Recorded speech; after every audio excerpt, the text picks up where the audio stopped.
division, that would be a huge bump for them. So the first point has already been played. Jiwei Shaw Fighting has one serve that he uses wisely. Damian Provost now with 2 serves to come. Perfectly into the middle. Jiwei is a taller guy as well. Interesting. It almost looked like he didn't see it well.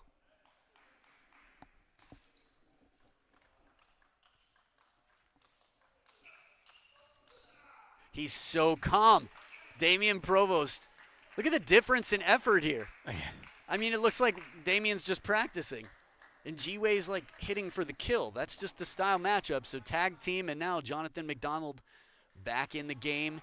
And he's got 2 serves to come. The Italian stallion, Daniele Pinto, on the receive. Get ready for some forehands and some long serves when he's on the serve. 1 serving 7. A taste of his own medicine with the long serve and the follow-up attack. I think McDonald is a smart enough player to find the backhand, as it were, or find that corner angle.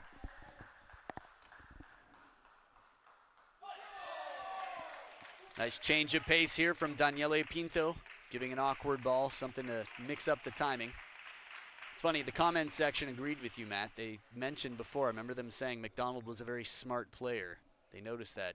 You can see the lineup on screen. Who's coming in next?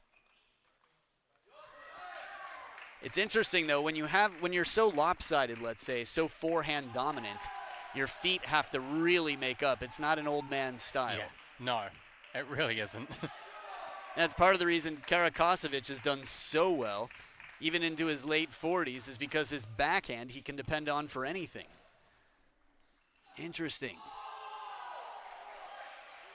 So new players in the game. Kazaku back for Chicago Wind, and Salim Karam. Now this is interesting. Remember, if you're Salim Karam, I'm trying to think back, right? If you're Portland Paddlers or Chicago Wind and you see Salim there, you'd want to put Kazaku back in action.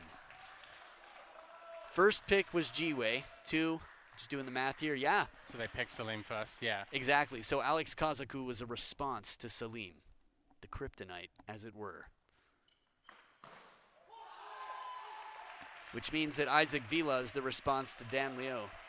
Interesting.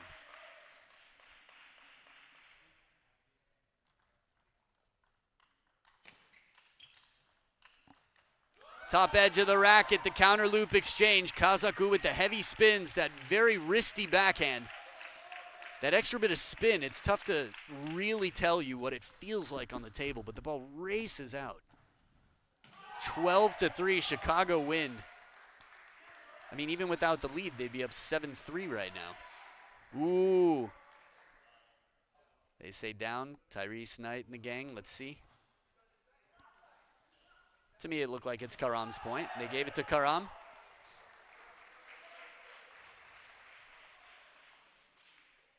Did they? Oh, no, they didn't.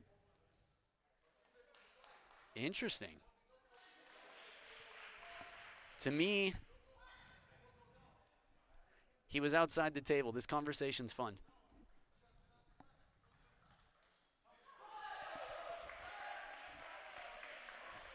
So, the ball does not have to come up to be good. If you're outside the table, the question is, does it act like it hits a wall, or does it act differently than if it hit a wall? If it acts any differently than hitting a wall and it's close to the top edge, it must have touched the top edge.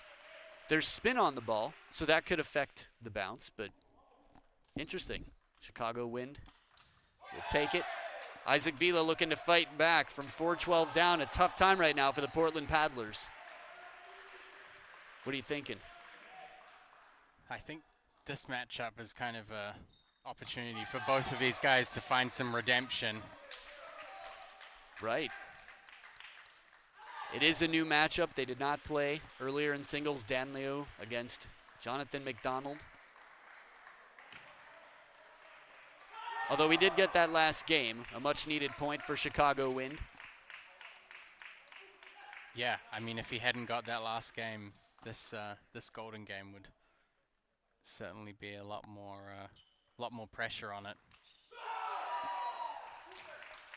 They're not going to take it lightly. Even though Chicago Wind has already won this match, a 17-4 victory is much needed, like extra credit to make up for the first half of the season. And now Joanna Sung back against Emily Tan. Oh, beautiful receive, and she's fired up over the table, steals the attack. What table awareness on this forehand. Not an easy ball to play. She's so good at moving into the table.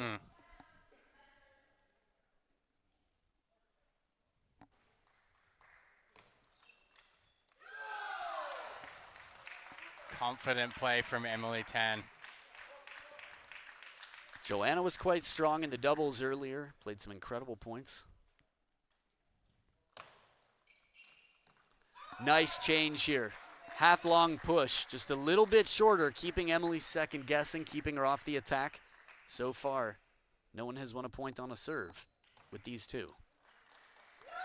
And there it is, the curse of the commentator. Good setup, backhand serve. Let's take a look. Side and top. Just a bit the way she brushes the ball makes it a little difficult to read, though. So Provost back in action. Damian Provost on the receive as Ji-Wei Shaw comes in for a second rotation. 7 serving 17. Yeah, in the first round they've doubled their lead.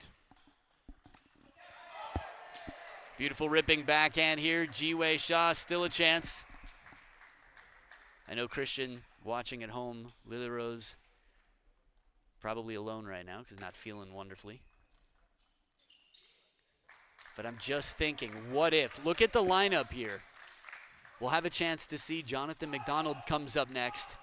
We talked about the Golden Game performances. Damian Provost?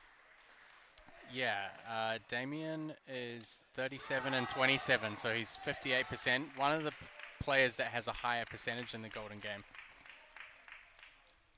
I think it's much harder to be dominant in the Golden Game than it is in singles. Right. I mean, you've seen last lineup on the West, Amy Wong winning the deciding point against Marjin Bauer. There's so much pressure on every point. Incredible.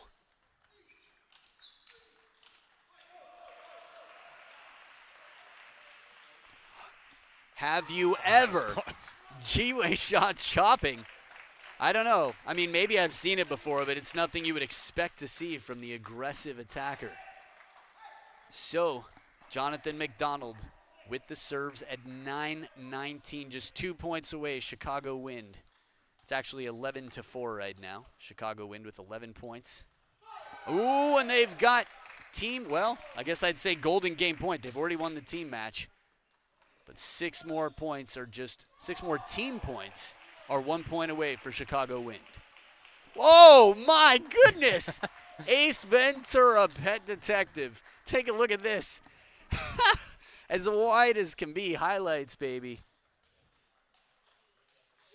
And Daniele Pinto, the Italian stallion, and the Chicago Wind take it 17-4 over Portland Paddlers. Much needed, the 8th place team among both coasts across the nation. Chicago Wind is going to be enjoying the breeze right now